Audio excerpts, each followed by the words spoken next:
Hey fellas, it is Friday. It is June 18th, and of course, it is Fellas Friday. We're back. You're watching The Fellas Show. Only one fella today, but have no fear, won't be alone. We got the one, the only friend of the show, Coach Vince, coming in about 10:30 or so. Man's doing some work. You know how always on his grind, that Coach Vince. For now, some big news popping out all around the sporting world. We're going to get into that. And of course, bets coming up later on in the day. But for now, let's get into some news. See what's going on around the sports world. A lot came out yesterday. Lots to cover. And as you know, Fellas Friday. Fellas Friday. Pop in the chat. Say what's up. And then DM us, Twitter, wherever, and we'll hook you up with a free week of VIP. Plus, everyone that drops some in the comments entered in. Someone will win some merch. So, Big Fellas Friday. Let's get hype. Let's get going. Let's start talking real quick. Get back to Jacob deGrom, his right shoulder injury. Where he left Wednesday's game. Just got his MRI. Looks like there's no significant injuries, no damage in his shoulder. I had two opinions. Both doctors had the same prognosis. Just normal shoulder soreness you could expect from a pitcher in the MLB. Apparently, deGrom was playing catch on Thursday. However, he's not committed to playing in his next scheduled start yet. But to get that Cy Young, he's hoping to avoid the IL. So, hopefully, he can get back and get in there for his next start. He also missed some time in May. Missed a couple weeks just with side tightness. This is a different injury though. The manager's saying that it is not related. It's its own thing. So hopefully it wasn't anything re-aggravating. He'll be back out there for his next start.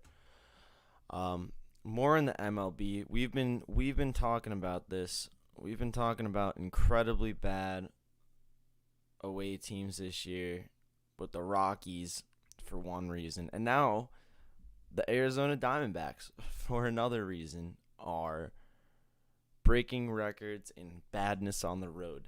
They lost 23 straight road games now. This finally broke the tie of 22 straight, which they had before. They were tied for first with the 1963 Mets and the 1943 Philadelphia Athletics and the 2021 Arizona Diamondbacks. Now take the cake with 23. Their manager said, "It's nothing we're proud of." Makes a lot of sense. On this journey, when it started in spring training, we never set out to put us in a position to have these types of outcomes. It's been an extended period of time. It weighs on you. It's heavy. Yeah, it's a lot. That's a lot of games to consecutively lose on the road. However, I mean, I've just been betting him to lose every game, like the last 3 on the road, so that's been decent. They are at home today, so we will not get to see if they make it 24 in a row. What's up, Jason? See you in the chat. Remember, get your free VIP. Appreciate you popping in as always. What else do we got? We get into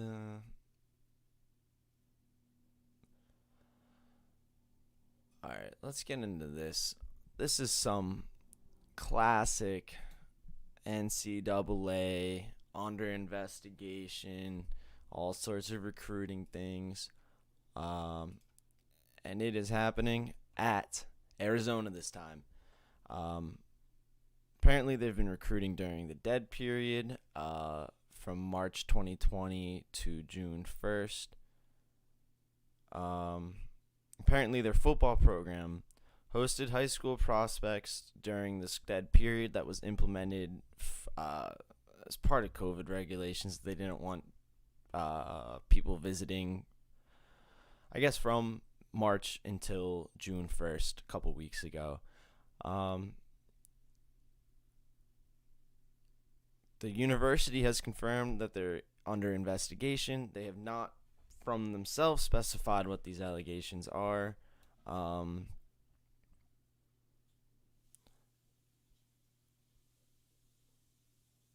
it's not, we don't know how many. We don't know also how many other schools might have done this, because this seems like something that, you know, this is like the biggest time for recruiting, especially for football, because that goes off in, they're already practicing. So it makes sense that people are going to be breaking this violation if there's going to be one. Apparently, although we don't know the number, at least 30 players. It was reported from Yahoo Sports that at least 30 players visited the campus over a few months. They actually referred to it as official visit weekends in staff meetings, apparently, which is not a good look if that's anywhere in writing or anything. Wow, it seems like they even had a whole plan. They would bump into recruits and their families in a back stairwell, and then a routine developed of facility tours being given at 9 or 10 p.m., which I'm assuming is not the typical timeline for that. On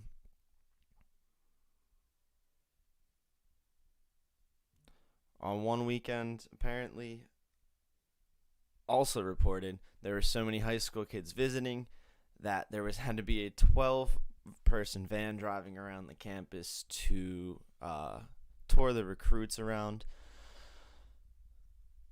That was that was for the UCLA game against them, so that's probably why they wanted all those guys in. It wasn't a secret as far as knowing everyone who came into that football office. The numbers too big and the names are too many. They would bring in parents, their moms, dads, friends. They'd get a facility tour if they were on official visit. They'd show you the weight room, training room. They'd show you everything. This was a staff member who apparently has direct knowledge of the visits. It's already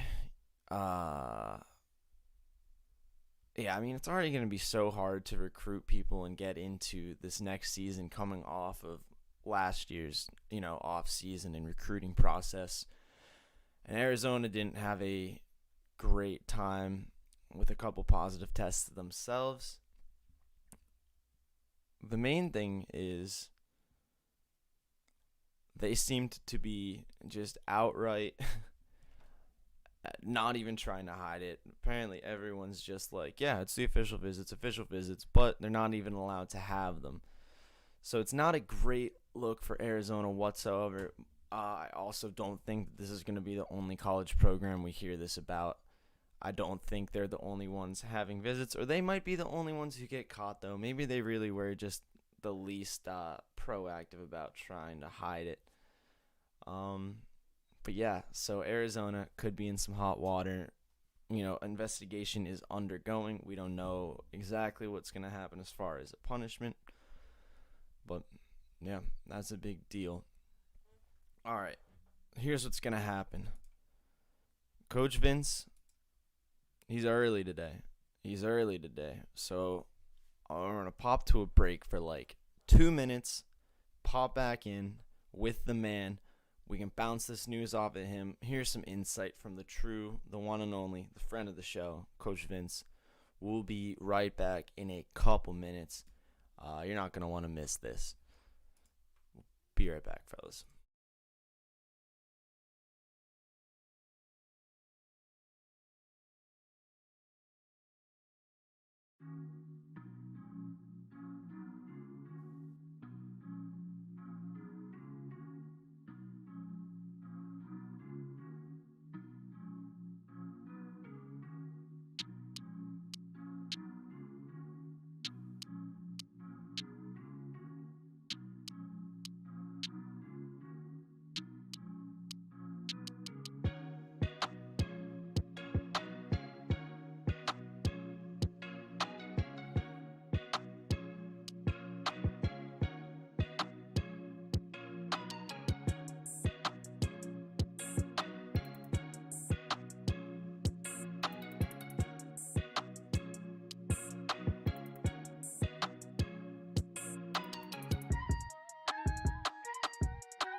Fellas, we got the man, the myth, the coach, friend of the show, electrician in training, about to be out there certified, the guy, Coach Vince, live with us. How are we today? Beautiful Fellas Friday. I am feeling today. It's a beautiful day. It's been a beautiful week. It has been a beautiful week. I'm going to start early, probably dip early today, get my weekend going sooner than later, you know? Yep. Yeah, happy to be on the show today. Hey, happy to have you. Let's get into this. I've been saving it for, when the man pops on. We've got major NBA trade just happened. Celtics moving on from Kemba. They trade him out to the Thunder. For Al Horford to come back, and then Moses Brown and a 2023 second rounder. Oh, and Boston is also sending the 16th overall in this draft and a 2025 second rounder. So what is this? This is absolute trash on both teams, I think. So good for Thunder, they get Kemba Walker. They also have unlimited draft picks still. Yeah, they somehow keep. I mean, look, if you can turn those two dudes into a first rounder and Kemba Walker, yeah, I guess. Thunder's been making moves, so now they got Kemba, who's a absolute veteran, and they're gonna have a young team for a while. So good for the Thunder. Young team. They're going to get a lot of capital. They've done from Al Horford's contract, which is always nice. I don't know how he keeps popping around with that kind of money. I guess the Celtics like him a lot. I'm a little mad because I feel like now that he's on the Celtics again, he's going to go back to his Embiid stopping ways, maybe. Probably, maybe he's a little too old now. Kemba's... I don't know. I feel like Kemba's getting kind of forgotten about just because he had a couple injuries the last 2 years. But when he's been on the floor, he's averaging like 19.3 points, about 5 assists, 4 boards. Like, he's contributing, especially on a stacked team like Boston. Not stacked, but, you have a lot of scorers. You have a lot of offensive power. Kemba's the type of guy who is kind of forgotten. He's like overshadowed over. He's like before he was at Boston. He was in Charlotte. Yeah. They're always like a looked over team. Yeah, not a big NBA. Moved over to Boston. I don't think the fans really like stuck with him. No. Never really like a fan favorite. He's an absolute baller though. We all can agree on that. Oh, for sure. Yeah, but he's always been like a looked over guy. So hopefully the fans at OKC will treat him right. They're always good fans. So hopefully he'll be happy. Yeah, I think that could be end up being a pretty good team. Give it a couple of years, and he could be a vet leader for those boys. I think that's more of the role he's gonna thrive in than what he's been doing as basically the third option in Boston when you have Jaylen Brown and Jason Tatum on the floor, especially when those two guys are ingrained in that offense. Yeah, I really thought he would do because he went to UConn, so he's from England area. So I thought he would, really ball out with Boston. But there's something with Boston that they're not working anymore. They're not clicking. No, they just made their coach their GM, so I don't even know. But yeah.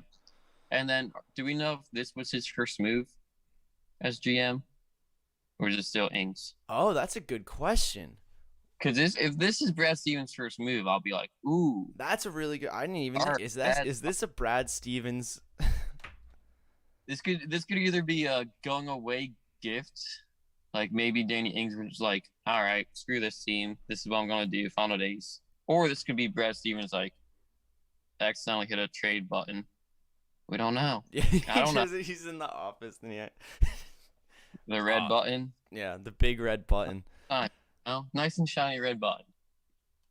So this other guy, the other guy in the trade, this dude Moses Brown, is going to the Celtics now. Center. He's 7'2". He's a big dude.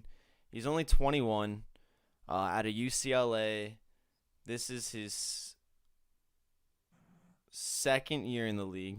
Drafted by Portland, then moved to OKC. He So it's the started 30 some games last year. Was playing like second 21 already minutes a been game. traded. Huh? He's already been traded 3 times in his second year. Yes. Yeah, going into his Or- third year, this is his second trade. Wow. Um, yeah, Hopefully- because I'm assuming based on that and just his raw like physical statistics, it seems like he's one of those guys that's like you can't say no to this 7'2" dude, but he's got maybe a little bit to work on. He seems like a decently efficient shooter, shooting like 55%, 60% from the free throw line. You know, gets like 9 rebounds a game, like 9 Good points a rebound. game, block a game in like 20 minutes. So it could be a decent role player. Now for Kemba, for him and Al, for Kemba and a first, Mm. he's got to be pretty good. Especially if you want a super tall guy playing center that you can pull off the bench. I mean, Celtics already have the man. Yeah. They already have the. Not only do they have a tall guy, they got the tallest guy. Yeah, it's like you can't beat that. They have the tallest. So Yeah. whatever they're trying to do, I don't know. But seems like they wanted to move on from Kemba pretty badly. Personally, I would have traded like what? I would have given him. And what do they even want? They want Al and that dude. I'll give him. Actually, I don't want to. I was thinking I wouldn't mind Kemba though. I think anyone wouldn't mind Kemba. He's an Wouldn't mind absolute. Kemba. Yeah. Well, Kemba we'll see how gets that goes. Yeah. You know what? Hopefully, because Kemba, he should not be an experiment. No. Like he should be a franchise player, and Yeah, somehow they bottled it. I And they just made didn't him- see the floor enough, I guess. Yeah. But Because Boston had Kyrie. They failed with Kyrie. yeah, true. Then they moved on to Kemba. Failed with Kemba. Why was Isaiah Thomas the best point guard they've had? Like, what And made why- this dude? And then he got injured, and then played for like 85 different teams. Like, what made him? Remember, dude, that playoffs. I felt like maybe we were like romanticizing it, a little like, oh, you know, it was amazing. He was so short, type thing. No, he was just lights out. No. You could go back to any game he played it. He could kill anyone. He was an absolute baller. But it really is sad the way like the team just treated him at the end, you know? Like he gave everything he had for It is them. sad. I remember his sister died and he played Mhm. that night. And He- it's like He balled out He that night played- too. that night. And then what happens at the end of the season? See Bye. Isaiah. Have fun. Bye. There's the door. You're super short after an injury in an open market. Go get him, Tyga. Thanks for what you did, I guess. We're getting Kyrie. I don't know. Same thing. There's the door, Kyrie. Yep. Yeah. Man. Something about Boston. Who knows? Yeah, Boston and point guards. Something's going on we're not seeing. Could be, man. Could be. A little more NBA news, I suppose we'll get into. Oh, and then I got a good clip. Good clip. I'm gonna hype it up beforehand so people don't leave. Brooks Koepka and Bryson DeChambeau just won't stop messing around. That's Apparently now Bryson's popping into his interview while he's leaping around. We'll show the clip, but boy, is this a good one. But for now, Rick Carlisle, Mavs head coach for the last 13 seasons, won the title with Big Dirk. He's out. Another coaching turnover. There's been a ton already. This season's not even over.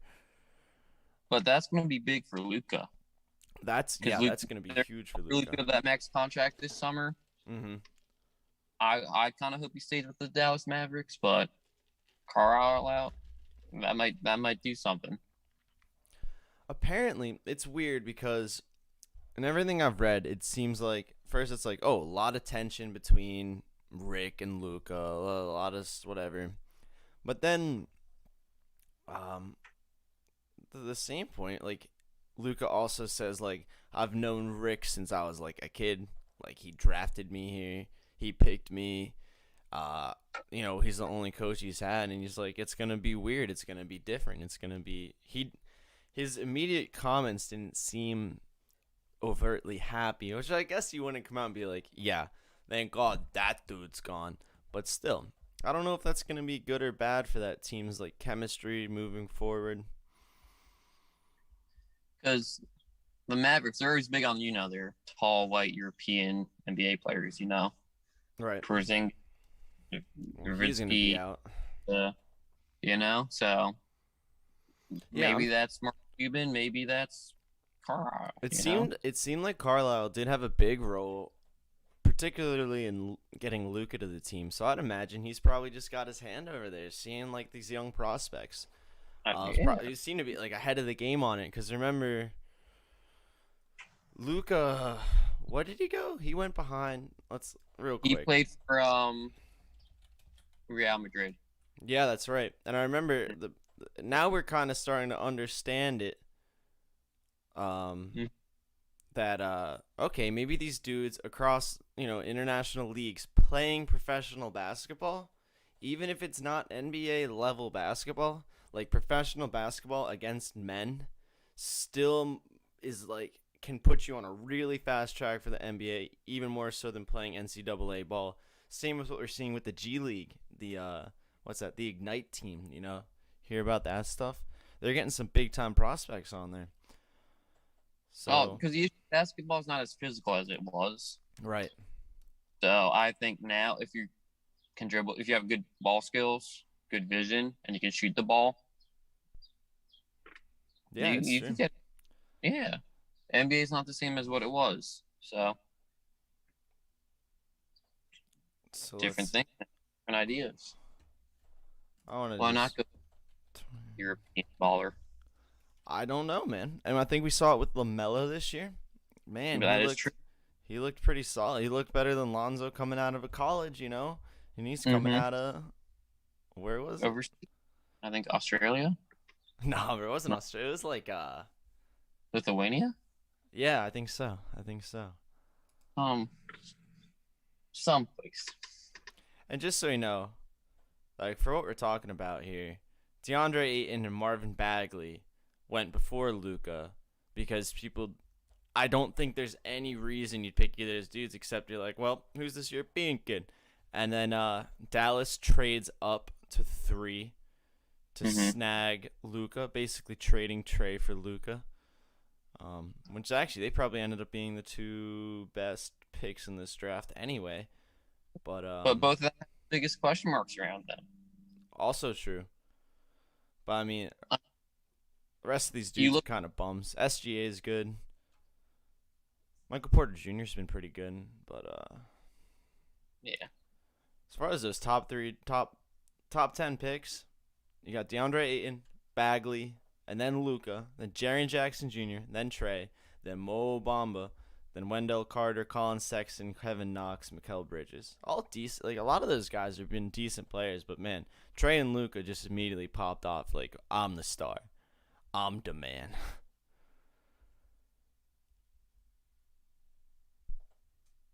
Alright, he is frozen. I was going to say, dang, Vince, you're really gazing into the camera there. He is indeed frozen. Well, he's looking so stoic. Alright. We'll figure out what's going on with him in a moment. For now, here's me. We'll pop back in to what I was talking about before. The Koepka, the DeChambeau. Oh, he's gone. Okay.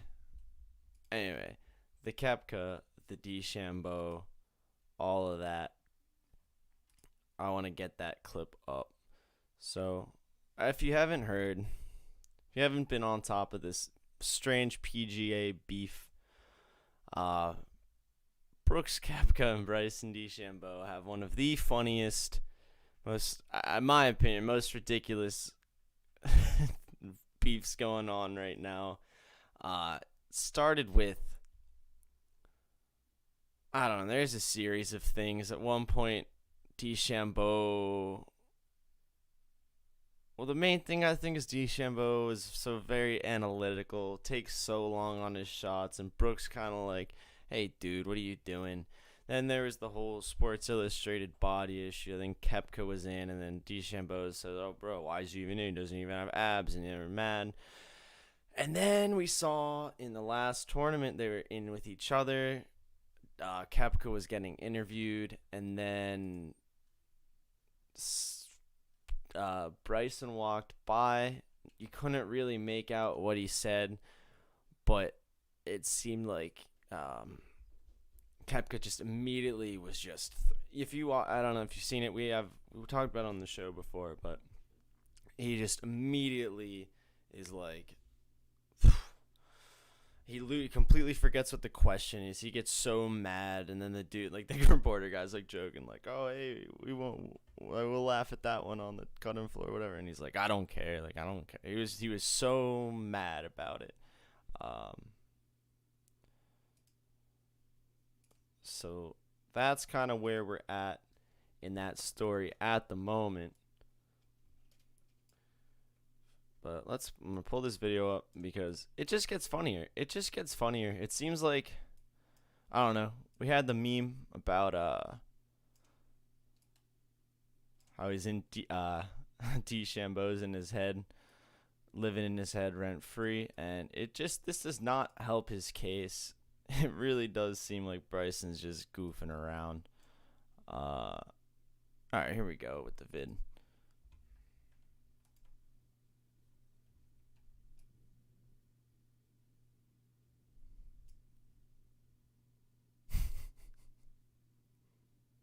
There he is. You see him pop in there? There's Bryson, and there he goes. Just leaps barely into the frame. It's kind of thing. Basically, not a big deal at all. It's meaningless for the actual golf.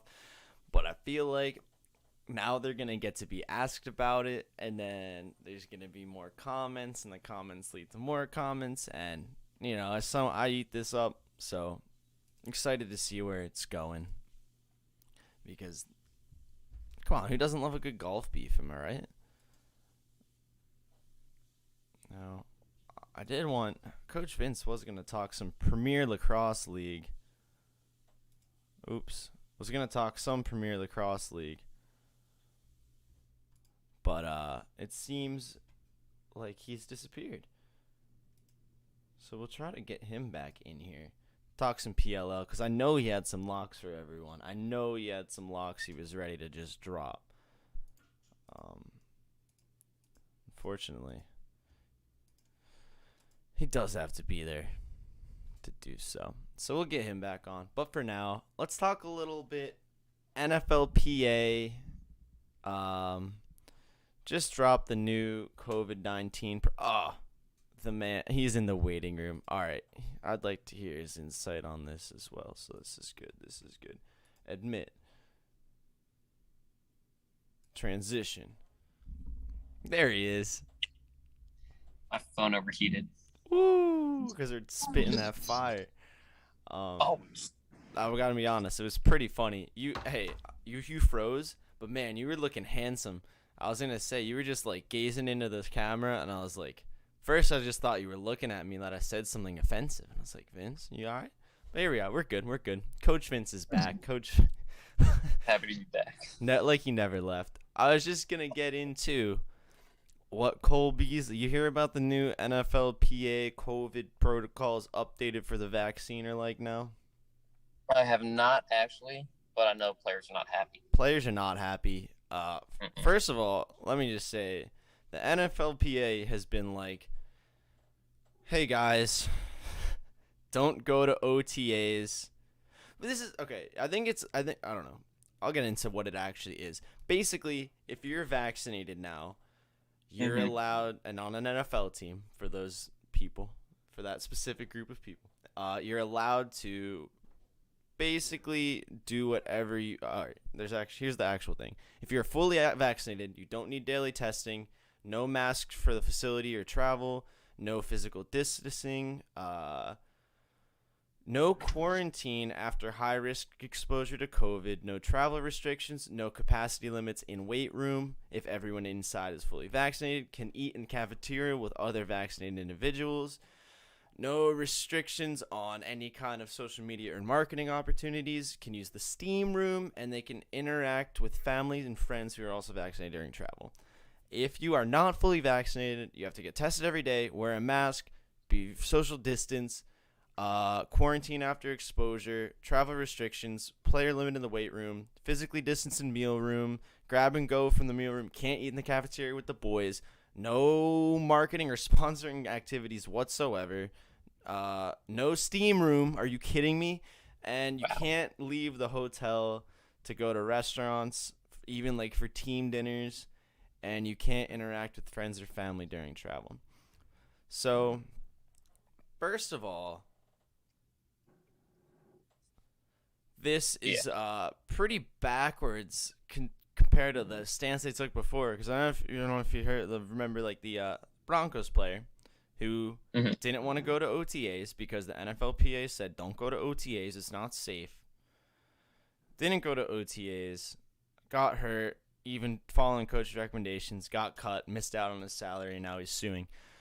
Um, so it seems like at that point they're like, it is so unsafe.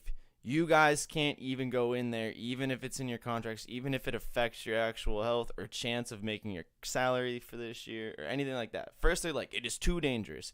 And now they're like, as long as you're vaccinated, you can just run around like a little puppy dog, having a good time in like a dandelion field. Um, Cole Beasley was mad. A lot of players have spoken out, including Joe Mixon, a couple other guys. Um, but the main thing, Cole Beasley saying first he says the player association is a joke. Call it something different. Okay, we're starting out with heaters. It's not for the players. Everyone gives me the 98% of people who are vaccinated don't get COVID again. The odds of me getting in the NFL and playing for 10 years are lower than 98%, but I'm still here. So that's the one thing. I think his main point is like, even with the vaccine, you can get it. So why are we letting these guys do whatever and not even get like contact tracing or like exposure stuff? Uh, he says, I understand why the NFL is doing this. It gives them back the freedom to make the most money as possible if everyone is vaccinated. But will anyone fight for the players or nah? That's all. I don't know who I need to talk to, but hopefully someone gets it right. Then he says, this is in a direct response when the actual protocols got tweeted out by Pelissaro. Said, this is crazy. Did we vote on this? I stay in the hotel. We still have meetings. We will all be together. Vaccinated players can go out of the hotel and bring COVID back into where I am. So what does it matter if I stay in the hotel now? 100% immune with vaccination is not true. So, without getting too deep into the whole vaccine aspect of it, I think he does bring up a good point that if you're all still living in the hotel room, not to mention, like, we're talking about the hotel, the eating. Dude, like, you're telling me two linemen that practice all day together and just sweat all over each other, or offense and defense lining up in, like, contact, that's okay, but then the dude can't eat lunch in the cafeteria? I don't know. To Well, me, it seems like they could have probably laxed up a lot of this stuff, right? But then yeah. also kept some of the other things. So I just want to start off and say, can we talk about how beautiful Cole Beasley is? Yeah, man, he The is looking dude good. He is is aging well. like one, the dude's got the best flow in the NFL, Crazy flow. without a doubt. Two, he signs with the Buffalo Bills. Mm-hmm. You know how different of a player you have to be to sign with Buffalo? To go from Dallas to Buffalo, even. Yeah, that's a. And then third fact, he's just like spitting facts. He really is. So to be on a team, you have to have accountability, Yeah. and it really like I think he's really upset with how the NFL is just saying like, all right, if you're vaccinated, no accountability one bit. Right. But there's you always have to have accountability, always. Because if you don't, you end up like Johnny Manziel or something, you know. Yeah. And we can't. No one wants that. No, So nobody wants that again. good. I I don't know. It seems to me like it would be pretty easy to test. Maybe you don't have to daily test everyone, and you don't have to not test the vaccinated guys, because then you don't even. I feel like that's just putting yourself at a huge risk, you know? Hmm. Because getting a test, Yeah, like first you don't off, need to test every day, right? but like a, a temp check or something, Yeah, something yeah. Do the easy. temp check, and then maybe a weekly test, or Yeah. test if there's an exposure, something like that. It Hmm. just seems like it seems it, and it most likely is gonna just be a way to make players kind of to just put a little more pressure on them to get it, so they can do things. Because like I don't know, you don't need a vaccine to be in a restaurant. So let's say unvaccinated dude next to the NFL table has a little COVID cough, didn't get the Little Fauci COVID, ouchie, didn't get the and he coughs over across and lands on, I don't know, Lamar Jackson's salad, and then he gets COVID. He is a salad type of guy. Maybe, I don't know. He's Lamar pretty beefy Jackson, too, big but salad guy. man. So then he pops in to the locker room. Nobody tests him, and then he spreads it all around. And then some other dude gets tested every day because he's the. It's Yeah. It kind of seems like you need to have some unvaccinated players on the team to even know if it's like going around the locker room, or else no one would even be getting tested. I don't know. It's weird. It's Yeah, very, because very. like it really does seem like the NFL is forcing the vax on their players, but Yeah. there are people who hasn't done the vaccine. Yeah, of course. You got to respect them. Can't just say get the vaccine or can't play football. Right. No, it's their body, their choice. I'm all for it. Yeah, So. Yeah. It's still soon, and it's again. I don't. It's not like it's not such a. I mean, it's not like there. It's we're lucky enough here that you can just go and get one. You know, if we're going through the season and it's like, okay, now it really seems like everybody needs it, then just be like, yo, like people are getting, like teams are getting, like nobody wants what happened last year to happen again. Nobody wants games rescheduled. Nobody wants a wide receiver starting at quarterback for the Broncos. Nobody wants that again, especially not the players on the team trying to win. Mm-hmm. So it's not like everyone wants their spa room. Exactly. Everybody wants the spa room. Everybody wants to eat dinner with the boys. Mm-hmm. Nobody's trying to like cause an outbreak. And if it does seem to get to the point where, okay, we're seeing positive tests, we're seeing some stuff in the locker rooms, like during the preseason, during I don't know, then do something about it then. Then put in some crazy restrictions. And then I think for now, something like, I don't know. I don't know why NFL players have like so much harsher restrictions when it seems like the rest of the public is pretty much open.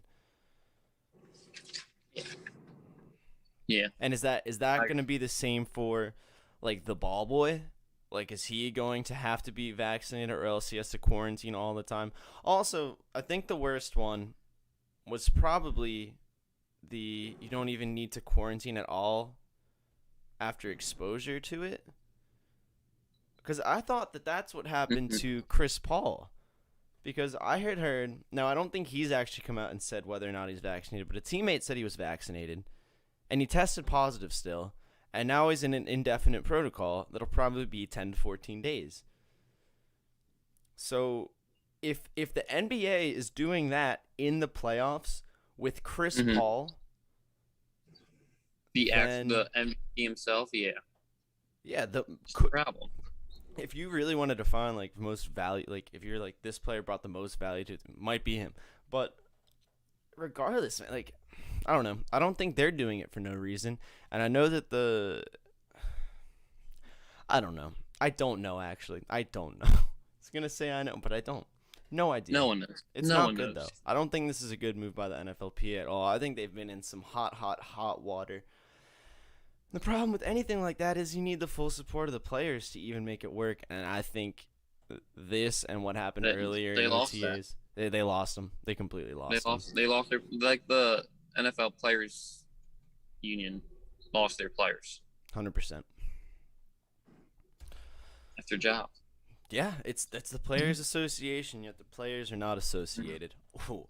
Now, now, Vince, let's talk about why we have you here. Besides you know, your general cheery disposition, and you're my buddy, Coach Like, Vince, PLL expert. First of all, how's the season going? Who's coming out hot? Who's been so making you some money? last week, I'm not gonna lie, last week was a bum week for me. A lot of close games that just did not pan out for me.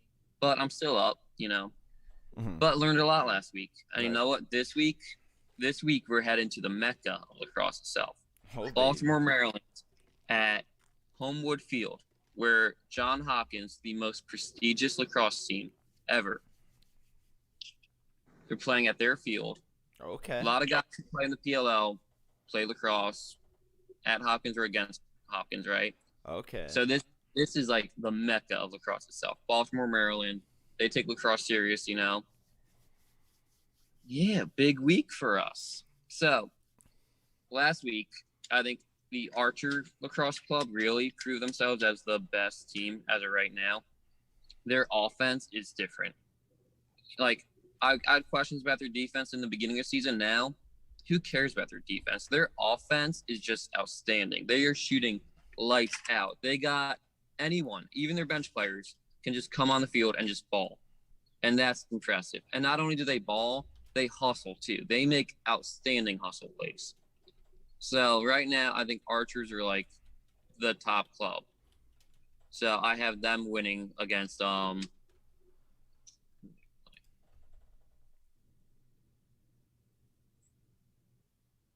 I forget who they're playing, but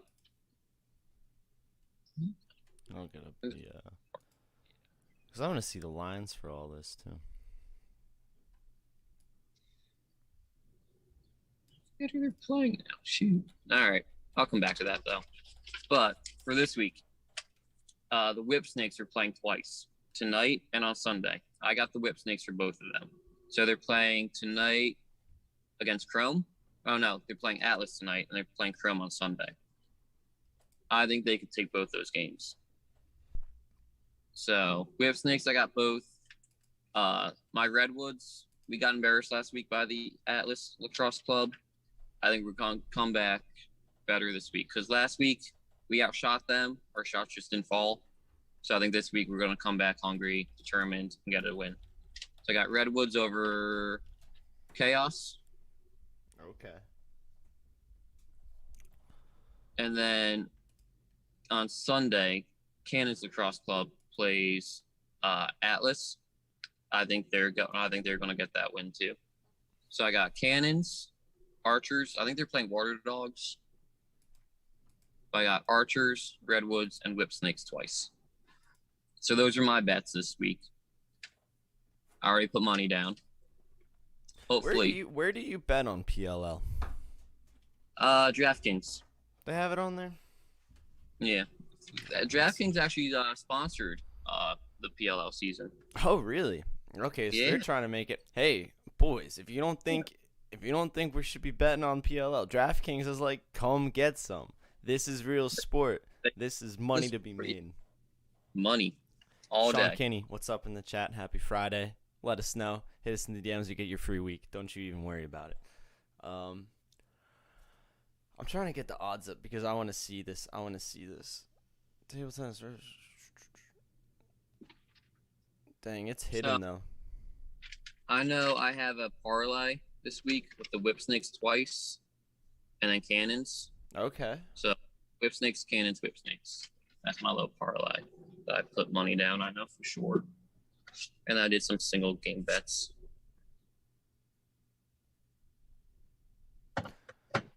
Trying to get these odds, man. They don't want me to buy. They don't want me to do it. Premier Lacrosse League. I'm only seeing the championship winner future bets. That's weird. If you go on PLL schedules, they actually tell you.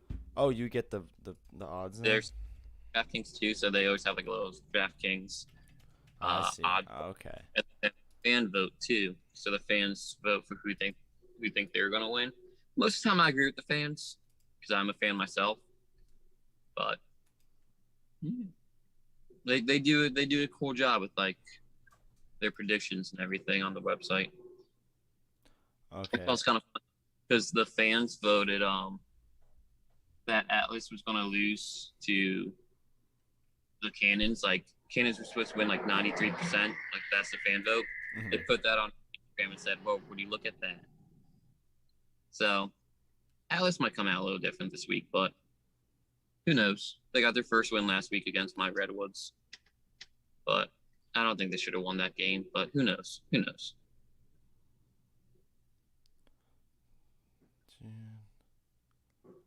Okay, I see. I see. All right. So we're talking because I'm seeing Archers 2-0 right now, Mm-hmm. as well as the Whip Snakes. But I saw in the future bets, you can still get Archers at plus 300 for that. Is that something you would consider for the champ? I think I can see it because once again, defense wins championships, Ooh. especially in lacrosse. Yeah. But now their offense is outstanding. There's an All Star weekend. There is. Woo! In San Jose. There's a skills competition. All right, the PLL is doing it right. They've been doing it The right. PLL is doing it right. Man, it's all on Peacock if you want to watch. Peacock, and then there are two games this weekend that are going to be streamed on NBCSN, so the sports network of NBC. They have two of them. I forget which games though. I think tonight. I think Wait, is it Sunday. is it next week or is it this weekend? Am I looking at? This weekend should be the 8th or 19th through 21st. Oh yeah, I got you. 20th. All right, weird. So Yeah. so high on the whip snakes, high on the archers, high on the Mm-hmm. redwoods. And then yeah, I think You got those are the two that are really showing up as of right now. got any big time upsets for the boys? This week, I don't think so. I think this is going to be a clear cut weekend. Okay. Um, but now we're getting into the full swing of the season. Like, because by now, if your team hasn't gelled a little bit, like the Water Dogs have not been, their offense has not been nothing. They go on power plays. All they do is pass the ball. They don't even get a single shot off. It's kind of bad to watch, but if they haven't gotten it by now, they probably won't get it by the end of the season. Fair. You know, Yeah, that's so how it right, goes. yeah, we're in the full things. You either make friends by the 7th grade, or you don't. You know, it's a sad truth. I really like that. I'm gonna steal that. That was a good Yeah. one. All right, there you go, boys. I told you, Coach Vince coming in, dropping knowledge. Um, we're gonna kick to a break, bring it back at 11:03 a.m. Eastern Standard. Then we're gonna get into bets, and let me say, I've been sweating over these NBA games. I've been sweating. Ugh, they're not fun bets, but don't worry, still got your back. We'll be right back in a few. Don't go anywhere, or I'll be so mad. Gosh.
Fellas, we're back.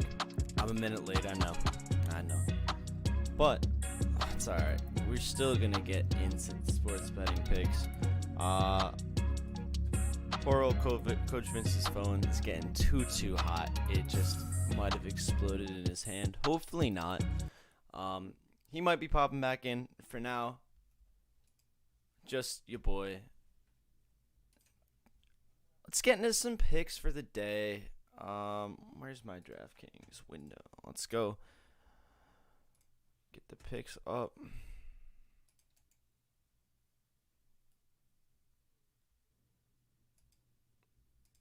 There we go. We're not starting with we're going to start, as usual, hockey for the day.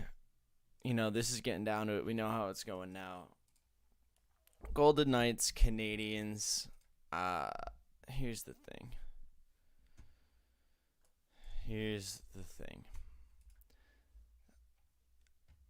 Golden Knights, still the better team here. Canadians did take the last one. The series is 1-1 right now. I think, despite, how good the Knights are, I don't think anyone thought they were going to sweep the Canadians. But they got that one yesterday. Pretty solid win. I still think at minus 160 for the money line is a lot of juice. Minus 1.5 is a lot of points. It's tough between those. I like the money line in a parlay with maybe an MLB favorite.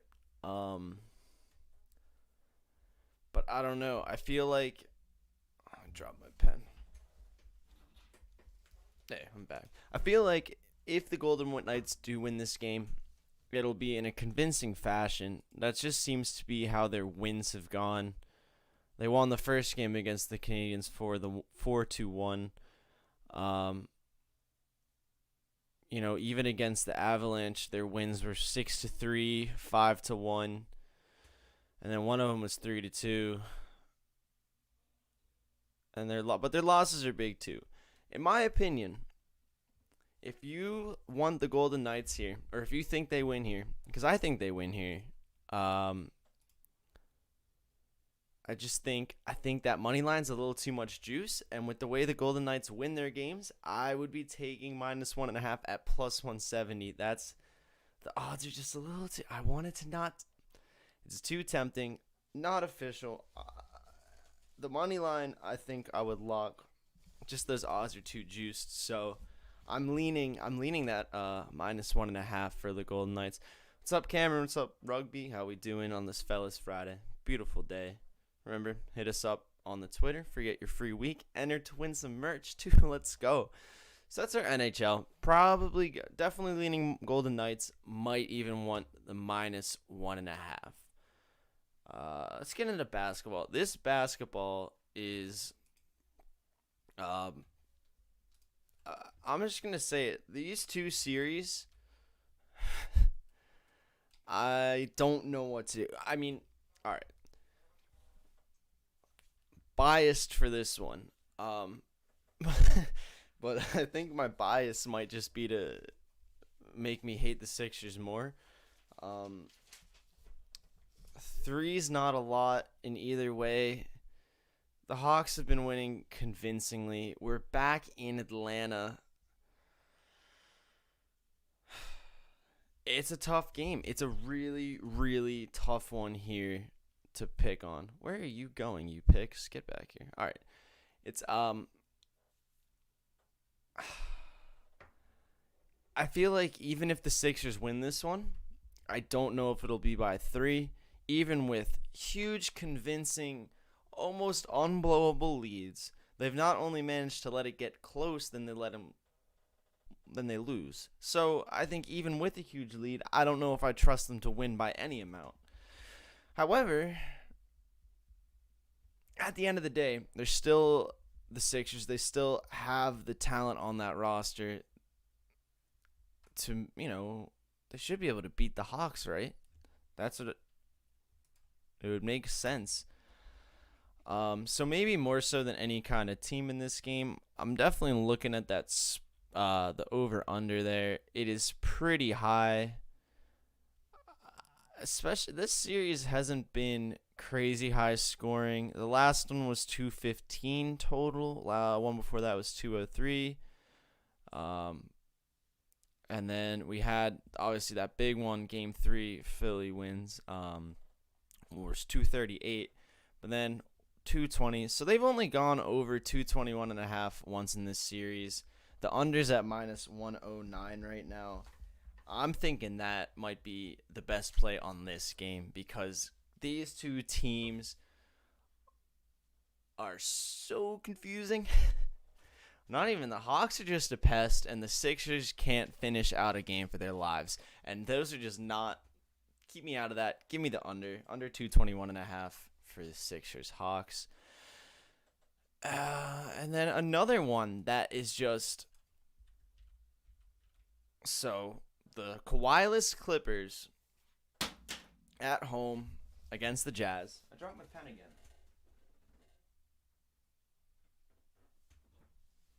Sorry about that. Butterfingers today. Utah's getting minus 1.5 over under set at 220. This game is really similar because it's like Jazz are the 1 seed. Jazz have the talent. They should be just winning, but they're not. As we know, they're not. And the Clippers don't have Kawhi. They shouldn't be where they are. But here we are with the Clippers 3-2 lead in the series, and they're getting 1.5. Utah's minus 1.5. I think in this game, I'm scared of that over under at 220. I took the under in the last game, and let me tell you, after they both shot for like 95% from three for the first quarter, and then I think if the half ended with like 7 minutes left and no more points were scored, they were still on pace to smash that over. I don't want to touch the over under. I think in this one, I like the Jazz minus 1.5. It's must win for them. They have Donnie. They have Rudy. They should be able to, on the line with the series, with the playoffs on the line, get it done tonight. And hopefully by 2. If they win by 1, I'll do something illegal probably. But I think I like Jazz minus 1.5 here at minus 113 at the moment. So NBA, man, these playoffs, I think we're finally out of, now that there's the injuries on the Nets, we're out of super teams. I think we've moved past that era in NBA basketball. I feel like this is a lot more similar to before kind of the Warriors dynasty, where it was like you could have 2 stars and every team kind of had like a duo sort. I think we're coming a lot closer to that. I mean, when you look at all these teams, it really seems like Sixers have Ben Joel. Actually, basically Seth and Joel now, but I don't even want to get into that. Clippers, Kawhi, PG. Jazz got Donnie and Rudy. Bucks have Giannis and whoever else feels like it, either Chris or Drew. Nets, what's going on down there. It's interesting. And then you have the Hawks, man. That is just like, I'm really mad that they're doing this against the Sixers, because if it was any other team, I'd be having so much fun watching it happen. I love when like a scrappy team that shouldn't be, doing what they're doing, just keeps winning and is just grinding, especially in huge comebacks. Just not against the Sixers, man. I love Lou Will. I really like Trey. I know Trey gets a lot of hate, but I don't mind him. Just why does it have to... Also, this is a Simmons jersey. I don't know if it's even going to be relevant next year. Well, that's a topic for another discussion, but he might be at... we're going to pop into baseball. Baseball next. Now, where'd I go? Bear with me. That'd be funny if there was a real bear with me. There we go. All right. So, first game of the day goes off at, what is that, 7:05. Cleveland Indians, Pittsburgh Pirates. Kind of, here's the thing. Neither of these starting pitchers are super good. The Pirates are not super good. The determining factor here for me is Cleveland's a better team. Pittsburgh has like the worst bullpen, and Cleveland's only getting minus 129. And they're stacked, unfortunately, for how we normally, go about this kind of stuff. They are stacked by the public, I believe. Maybe not crazy. They're getting 60% of the money. Also, majority of the bets as well. So, normally something we don't avoid, but minus 124 for the better team here with the better bullpen. I like those odds. Not too juiced at all. I'm taking Indians straight up money line at minus 129. What do we got next here? Mets Nationals happens next. Where's our? Okay, here we go. Mets Nationals. The Nationals are getting 59% of the bets and 87% of the money. That's because they have a decent, they're favorites, but not by too much. I'm assuming this is in a lot of parlays and whatnot. Here's the thing. I was happy to see the stack on the Nationals because I actually like the Mets here. I think there's been a decent hold on, I had all my reasoning on where did that go. But basically the plus odds here for the Mets, I think it's enough of a toss up of a game that I don't see why you wouldn't be taking. Mets have a better. They're a really good team. They're a really, really good team. I get they're on the road. Nationals have been solid at home. It's just I don't know. I think that when you look at the Mets here, they're they're 35 and 26, 7 and 3 in their last 10. Neither of these pitchers are like aces or anything, but they're not bad. But you know what? I think Mets covered it. Or I think Mets hit this. I think Mets win this game, and I think taking them at plus 107, fading the public, fading the money here, is gonna be the way to go. Nationals.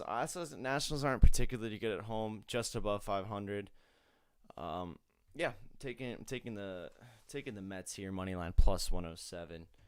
Next game of the night's gonna be in Baltimore. The Orioles host the Toronto Blue Jays. This one's tough because the Blue Jays are definitely the better team here. I would not be taking the Orioles money line whatsoever. But that Blue Jays money line is just a little bit too juiced, and I really just don't like taking spreads in MLB. So what I'm actually thinking here, I mean, you can take that Blue Jays line. There's minus 160s, minus 170s, 180s. Those always are nice for your little two-team MLB parlay. Or personally, I was looking at the innings for this game. Seems like the Toronto money line, fifth inning money line, is minus 122. Last time I checked, could have moved. But,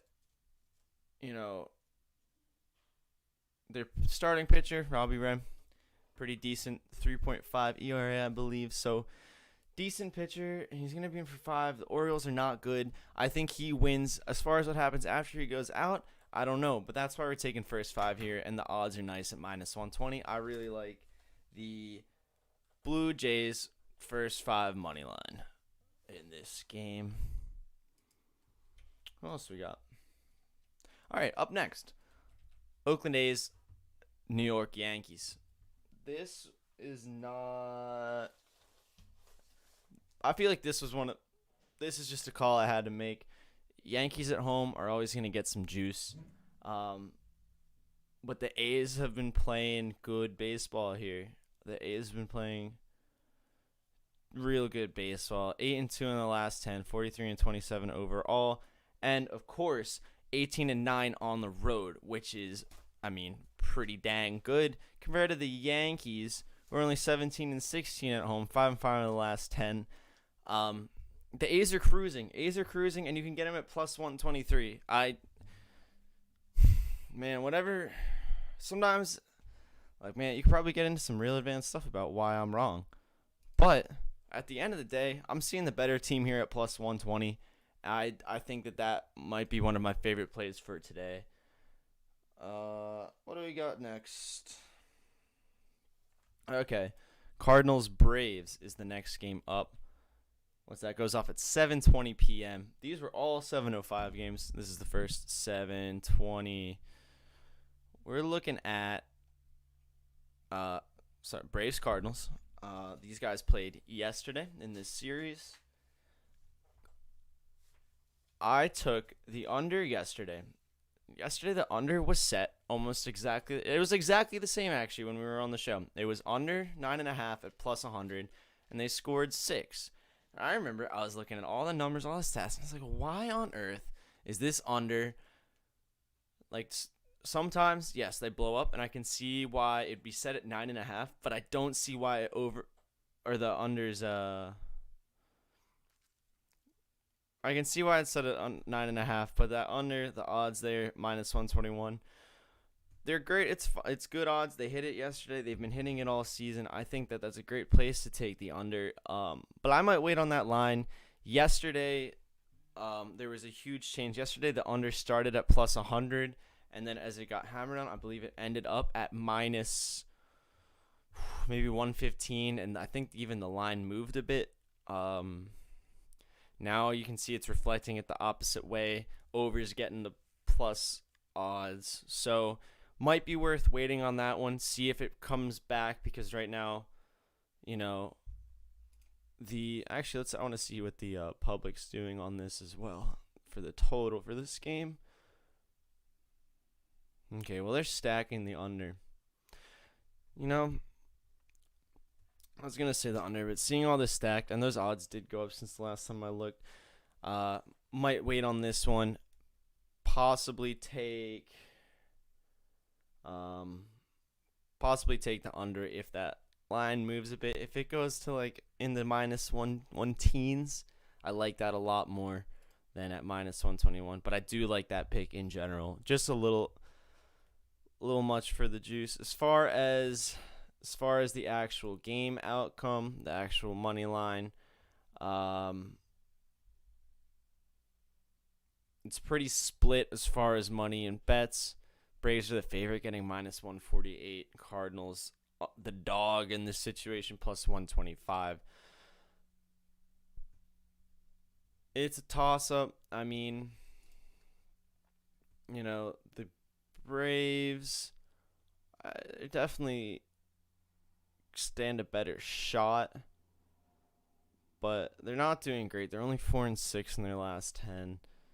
Their home record, they have a losing home record. It's not looking, I don't know. I don't think they're as cut out of a favorite as these odds reflect, because they're a pretty comparable team to the Cardinals, especially when, NL Central's a little tougher. But I'm staying there for the money line. If I was going to take one, I would lean Cardinals just for those odds, because I think they're pretty evenly matched. But I like the under here. Checking on those odds, though. What do we have next?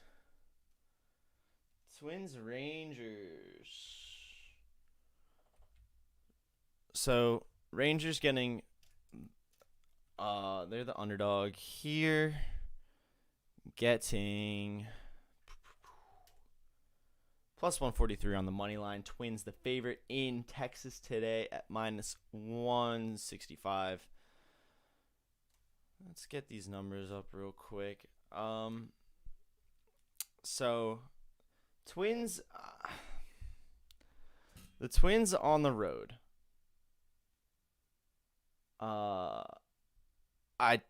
I don't see These are two pretty bad teams. At the end of the day, they're two pretty bad teams.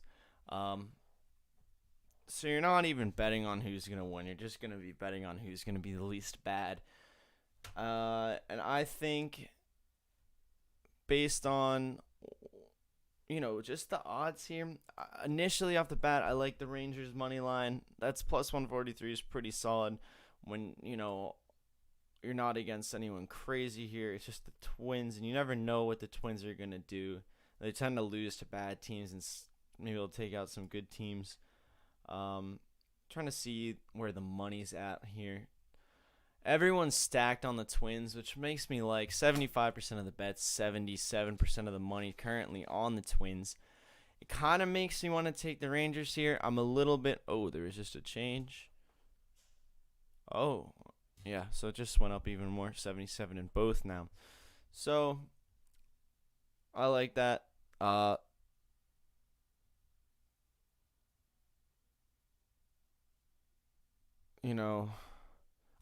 think the main thing here is I think the Texans probably are the underdog, but I don't think they're plus 143 underdogs. If I'm taking anything in this one, it is the Rangers money line, but I think I'm going to stay away. Betting on teams like this is scary. You never know what they're going to do. But that Rangers money line is decent odds. If you're trying to put a half unit, a unit on it and just try to make a little money, I could see it, but not going to be one of my plays for the day. What do we got next? White Sox Astros. Now, I really like this game. Where the heck? Here we go. I really like this game. Sorry. Fellas, I gotta say. Quick break. So many screens, so many rectangles. When you see me all looking around like this, I got the odds, I got the public info, I got the action sports, got the standings, got everything up, looking all around. That's why my eyeballs look like I'm on Adderall or something. Normally I just get to do all that when Eric talks, but we got it. Don't even worry about it. Here we are, White Sox Astros. This one's pretty easy to me. Astros at home, getting plus money. You take that. Plus 100 for the Astros to win. I don't see any reason not to take the Astros at plus 100 in this game. They're playing really solid baseball right now. I get the White Sox. White Sox are really good as well. But that's the thing. They're just two good teams, and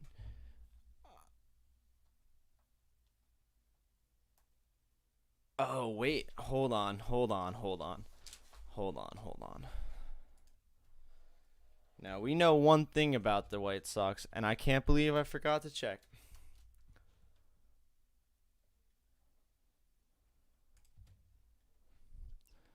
Because we know one thing that the White Sox are really good at, and it's going up against lefty pitchers. Is Man's a lefty? Is Luis Garcia a lefty?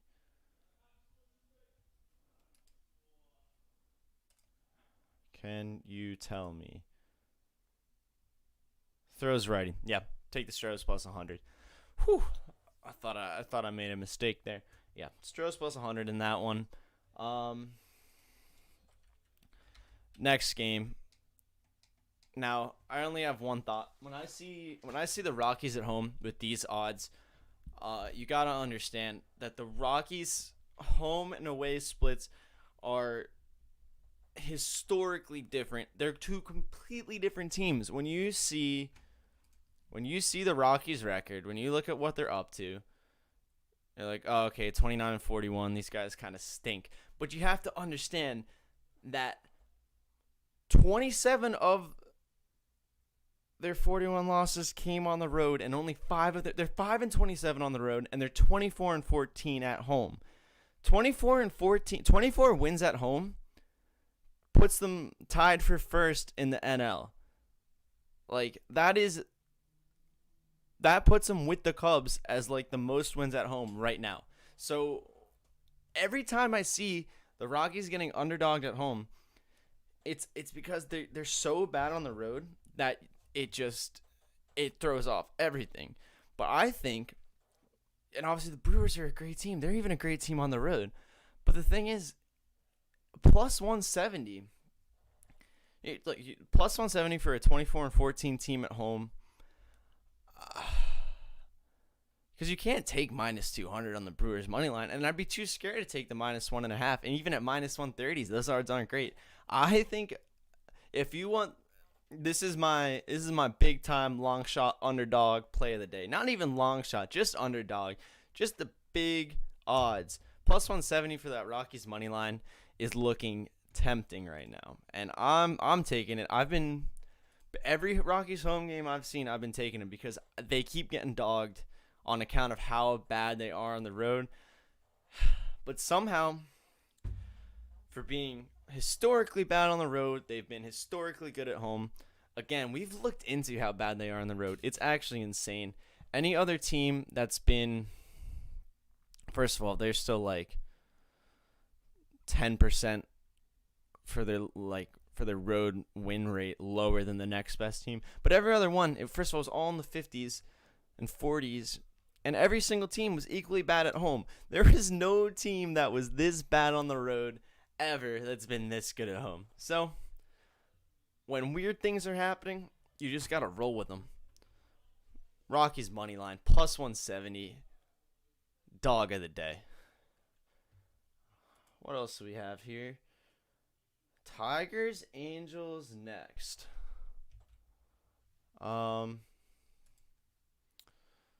Tigers, the dog here, getting plus 180. Angels, the favorites at home, minus 220. I mean, obviously, the Angels are very good. Not the Angels are good, and the Tigers are the opposite of good. Just trying to keep it politically correct, you know. But the Angels aren't that good. But man, the Tigers are just really, really that bad. If I'm taking anything in this game, I know I said I don't like spreads, but I think that minus 220 is too juiced, and I don't want to touch. Do I want to touch the over under? I don't want to touch the over under. Just gonna look at the money real quick. Yeah, Angels getting stacked on for the money line. It has to be in parlays. I don't know who's taking minus 220 money lines straight up. However, for the spread, I do want to see if that's any different.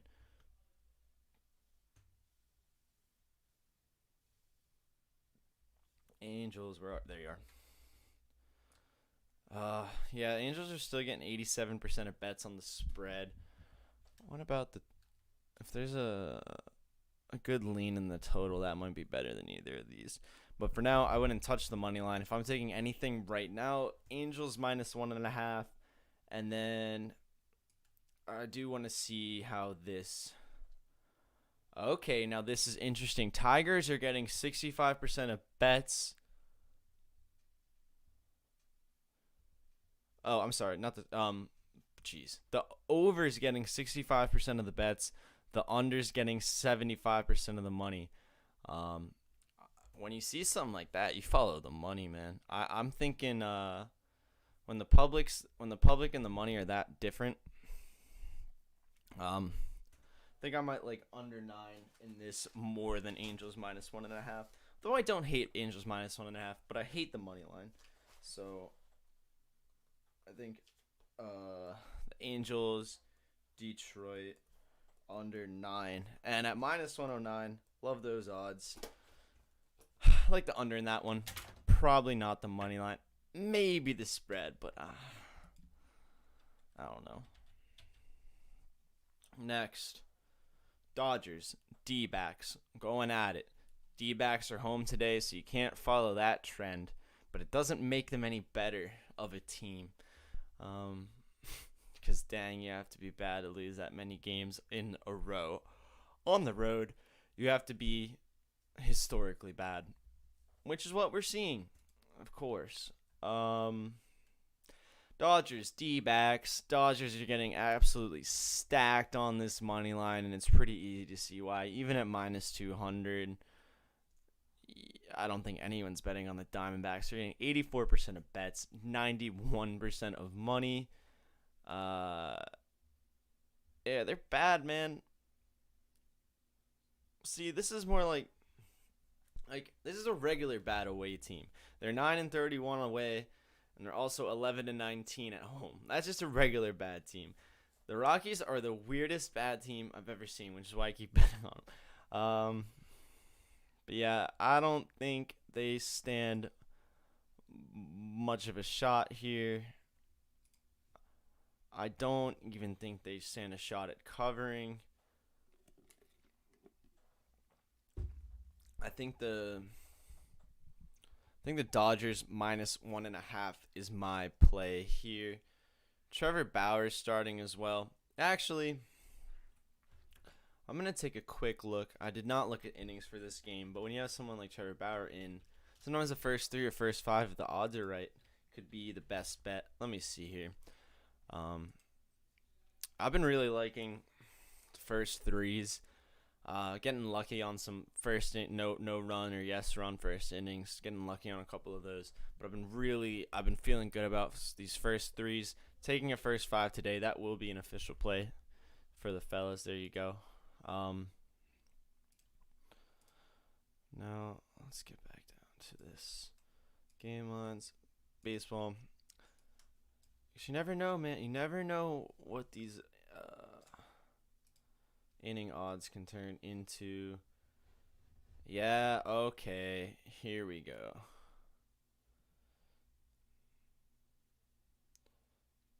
Money line, first 5. Give me money line, first 5. Innings.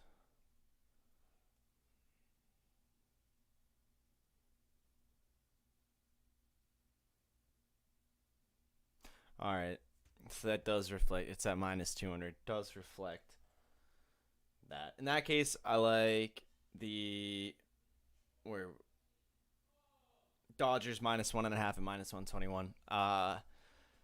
Not my favorite bet, but minus 121 isn't that juiced, and they will probably win by more than 2. Yeah, I like that there. Not many spots that I do like taking minus points in an MLB game, but this is one of them, man. This is definitely one spot where I think it's worth it. LA Dodgers, minus 1.5. What else we got? Getting towards the end of the night here. Phillies Giants going off at 9:45.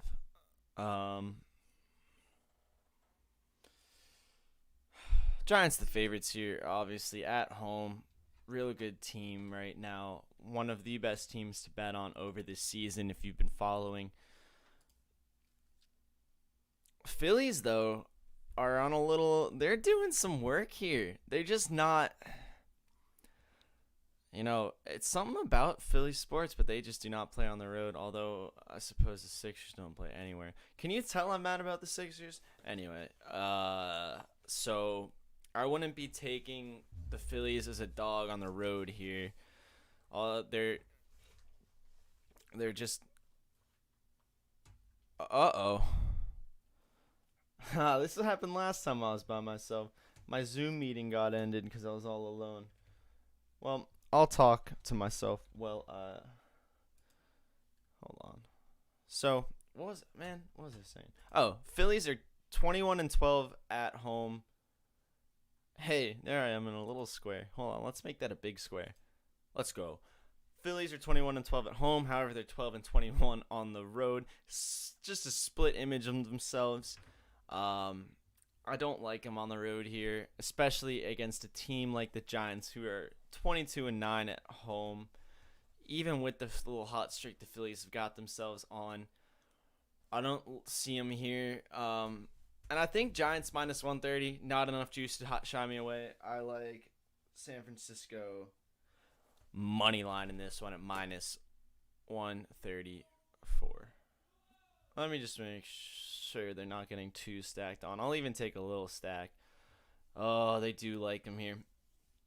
And they're getting 71% of bets, 80% of money. How's the spread look? Phillies to cover the spread is getting 53% of money, but Giants to cover getting 75% of bets. That's something to consider. If you're high on the Phillies, take that. Oh, that's a minus 195. That's why all the money's on, and that's getting parlayed. I don't know. Hey, if there was a minus 200 bet I wanted to put in a parlay, it would not be Phillies plus 1.5. I'll put it that way. How's the total for this game look? Over under 8.5. Shoot, I kind of like the over in that at minus 106 too. Let me see real quick how the public's looking at that, because that might be the move this game. Although the Giants money line, I can't see anything wrong with it. Yeah, it's basically split. A little bit of a lean towards the over, but probably, I mean, the odds look good on it.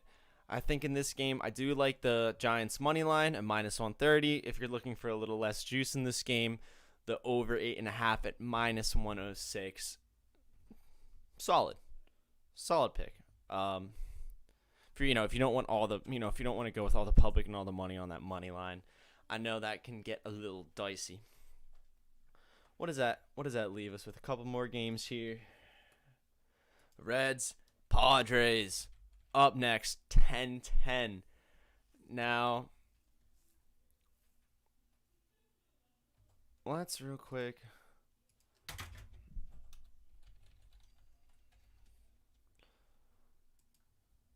So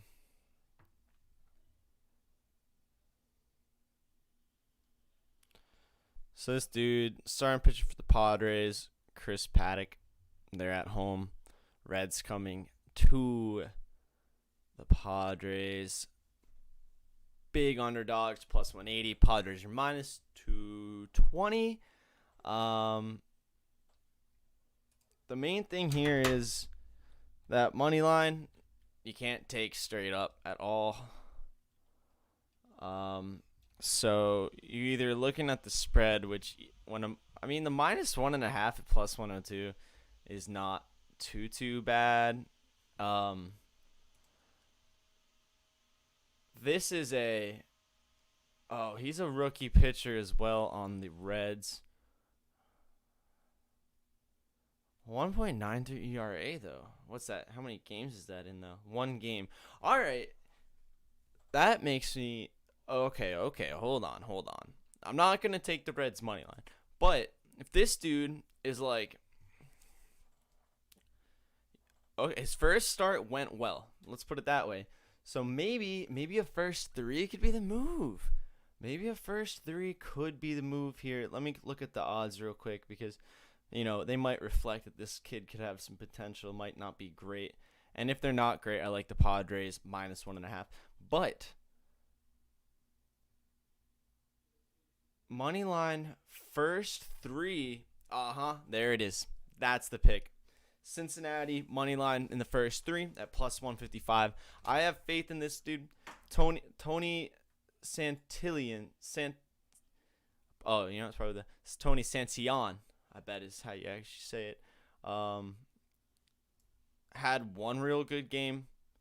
He's a rookie, second start it seems like, and that first three is at plus 155 for the Reds money line. No tie. You can have the push with the tie, not the three-way. The money line, two-way money line. Reds plus 155, first three money line. That's the one. That's it. I've been liking the Reds a lot in first threes. They've been covering and hitting the money line pretty often. So Cincinnati third money line. That's at plus 155. That's a little nugget for you. I think that's a real good one. I'm excited for that one. Finally, last of the day. The Rays and the Mariners continue their series, taking it to Seattle. It's a straight pick 'em. Yeah, minus 108, minus 108. Seattle at home. Hey, Rays Mariners getting the.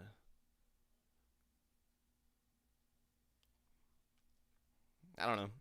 This is just like in a. Seattle's pretty decent at home, pretty solid at home. However, the Rays are better on the road than they even are at home. They're 24-13 this season on the road. Also, in their last 10, they've been decent, 6-4 compared to the Seattle's 5-5.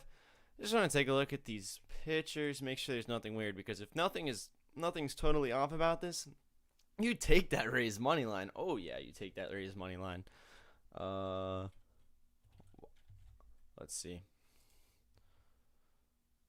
Yeah, I mean, Rays starting pitcher 4.5 ERA. Nothing too bad. It's nothing great.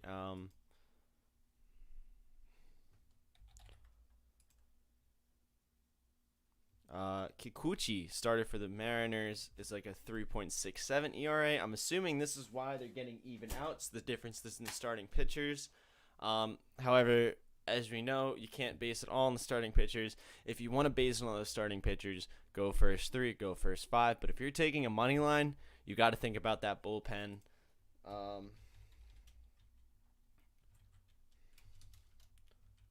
Let me just make sure, because I think this could be a solid one right here as well. Also, let's see what the public's doing with this. I don't want to get stacked out of here. What's this total? Where's the money line?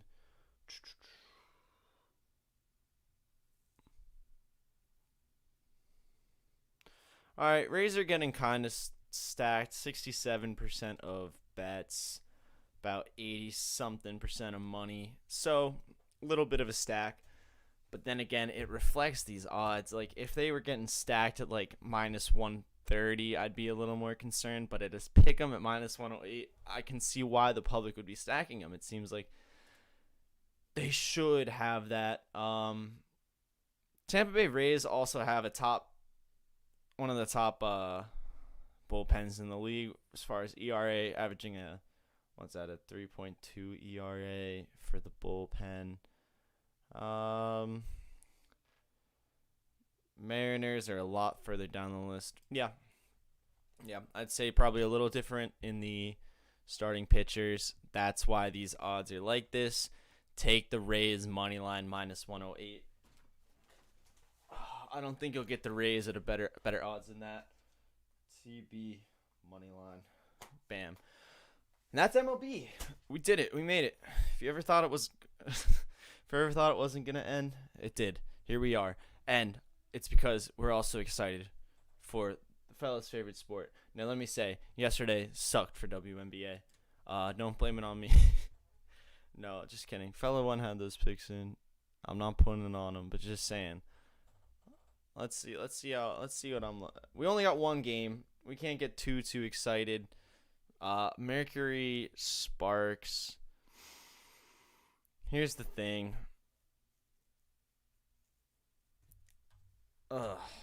Mercury Sparks is really just one of the ugliest ones you could show to me. These are just two teams that cannot.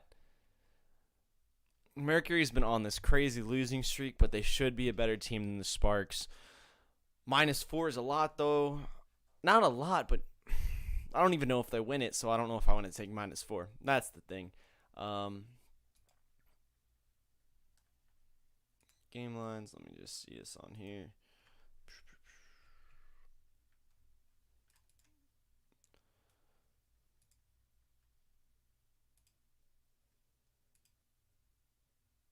Can I get some quarter props? No.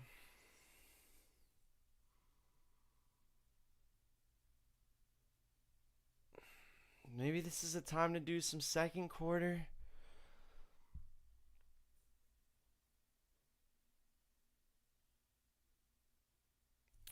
The second quarter odds for the Sparks is something that is intriguing.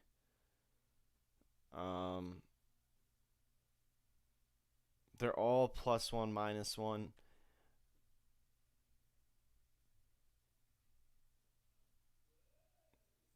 Okay. I'm gonna say here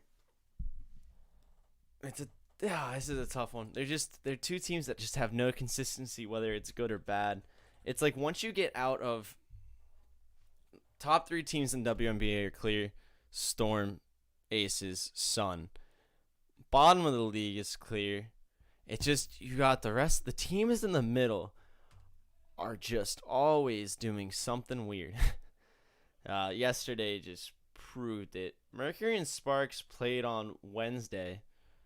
The Sparks won by 5. Let's see, do they have any other head-to-head this season?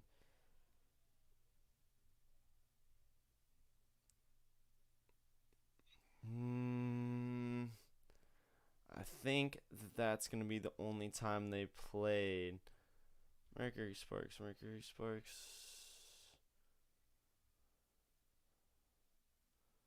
Yeah, it's looking like that's the only matchup so far. Um, so Sparks won by 5 in that one. I'm thinking Sparks +4. I don't trust the Mercury. They are tumbling. They're falling fast. Sparks won the last one. Mercury have lost their last 4. We're in LA. Mercury are solid on the road though. They're terrible at home. And then the Sparks are all, but the Sparks aren't bad at home. They don't think they'll lose that. I don't think you lose this one. Sparks have a better record. They beat them last game. I'm not seeing. Let me make sure there's no kind of injuries that I'm missing. But the NBA.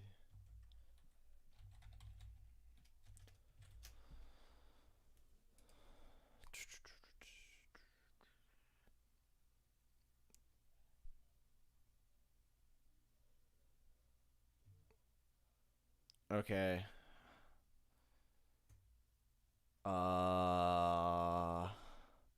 Sparks do have a lot of injuries.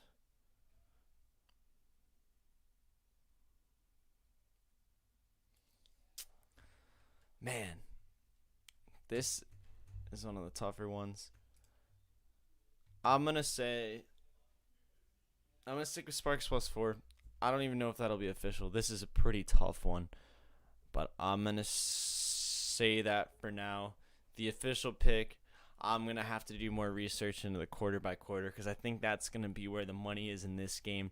When you see that when it's a 4-point spread, it means your quarter spreads are gonna be +1, -1, which means if you think that you can get any kind of edge in the corner, like you take that.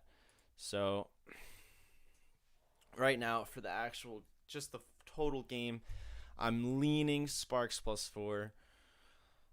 But yeah, this is definitely I'm gonna have to break this down by the quarters when we make the official pick for the fellas. Yeah,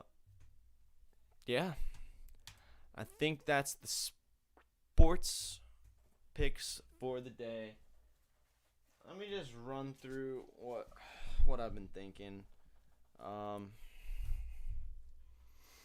NBA, I like the Jazz spread, and I like the Sixers Hawks under. NHL, I like Golden Knights money line. MLB, Cleveland money line. Mets money line.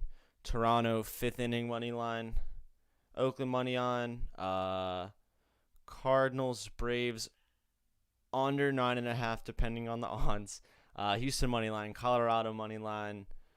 Angels, Tigers under 9. Dodgers, D-backs, Dodgers -5.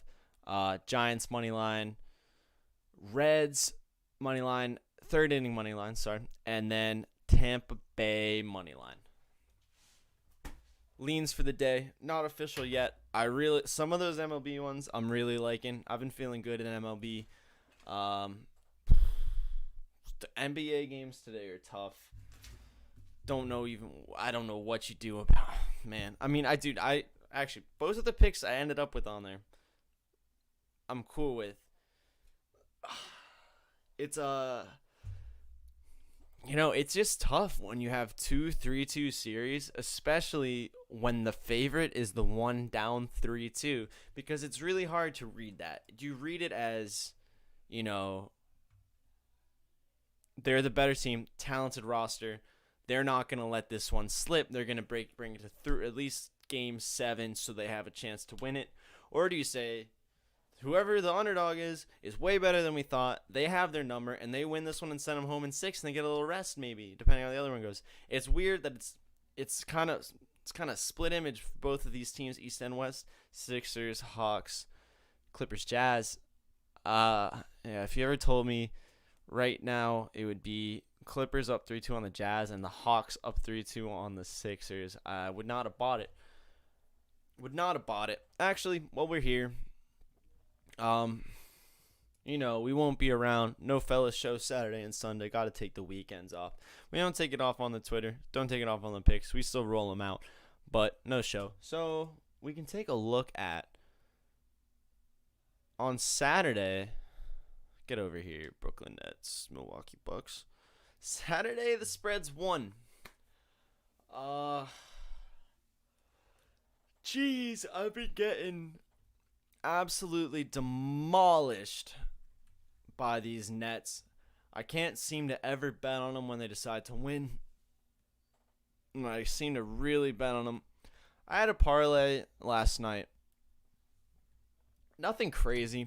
Little 4-teamer plus 280. Just, huge alternate spreads. Let me pull this up because Nets ruined it for me. I had them at plus 9.5 in this parlay. And they managed to not even. So mad. Hold on. And then I tried it, and I live bet the money line when they were down like 11, and they made a little comeback. I was like, let's go, and then they didn't. So, yeah, that was the only thing that didn't miss here. It was a great parlay. Maybe I'll put one of these on Twitter, but I just won't put the Nets in it because they're not playing. Thank God. But Islanders plus 2.5. Mariners plus 3.5, Storm minus 9.5. They all hit. Would have been a nice hit if those Nets could have just covered. I hate that. I hate -1 on there. I don't know if I'm taking anything. I would not be Nets -1 or it would be a money line. I never will understand taking a.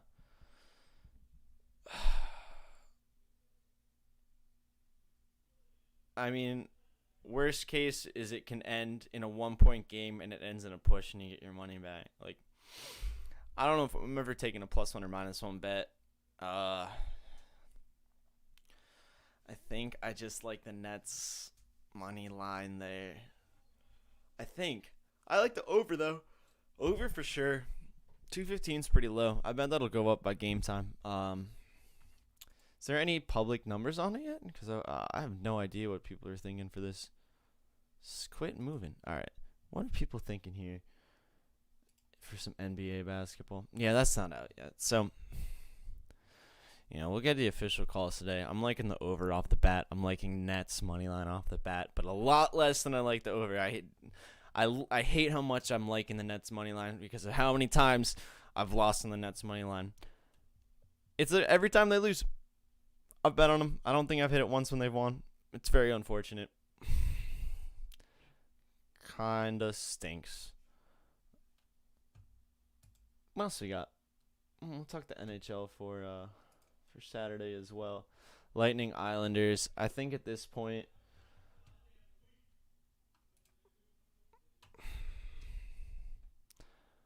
Islanders have looked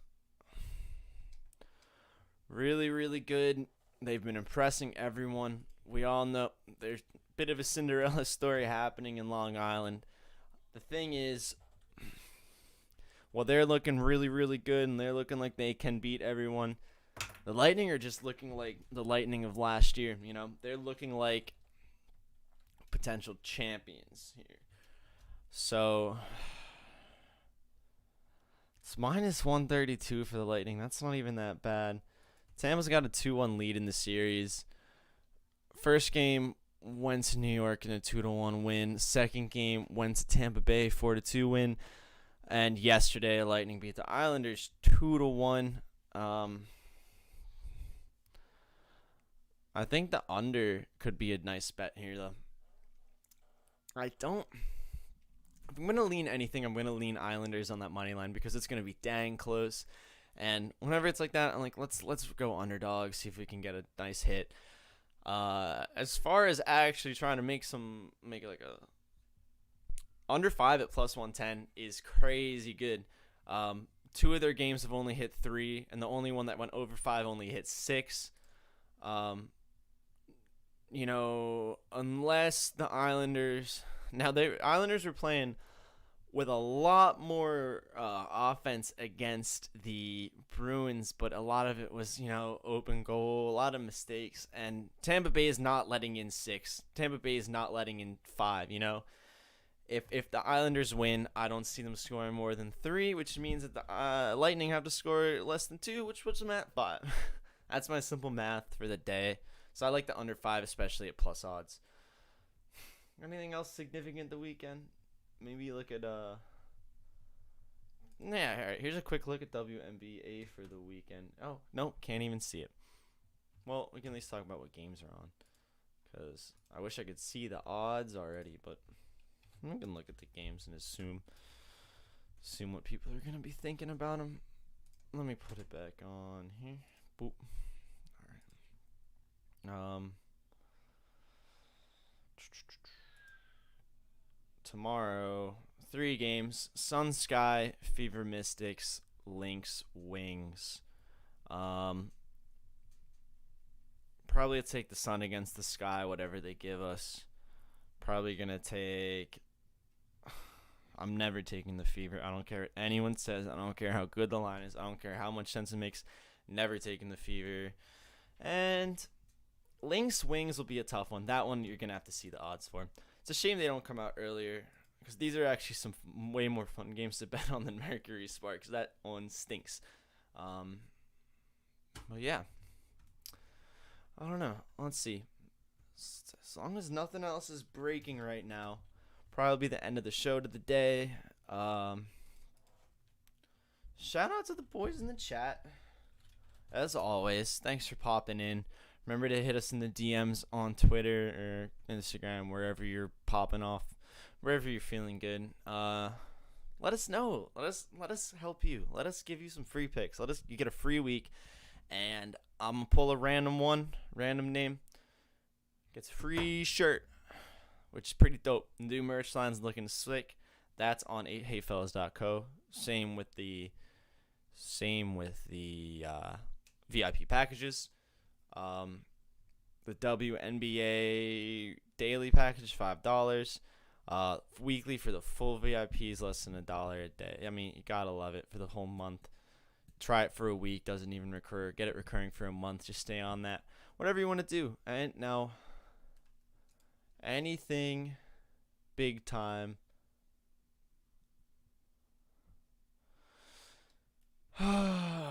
Nope, just people talking about how bad the Sixers are. Real quick, a lot of coaching opportunities in the NBA. A lot of spots and a lot of I don't know where you'd want to go, cuz there's the spot in Dallas, which first off, of course, is going to be a really good spot. It's going to be a really good team. Problem is, you're coming into a team with expectations and a whole drama surrounding whether or not you want to get Luka that supermax or get out of there. You got to trade Kristaps probably. Now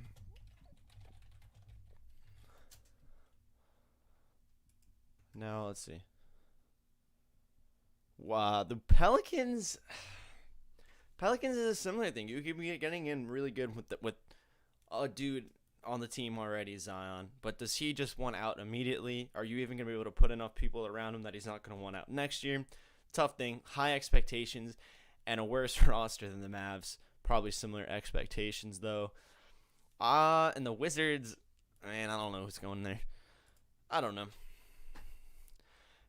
NBA head coaching always confuses me. I always am confused as to why more guys aren't pulled out of college and we always seem to be on the same carousel. Seems more so than any other sport. Don't know. Shoot, are the Sixers going to need a new coach? Who knows? But regardless of that, I think it's time we sign off for the day, fellas.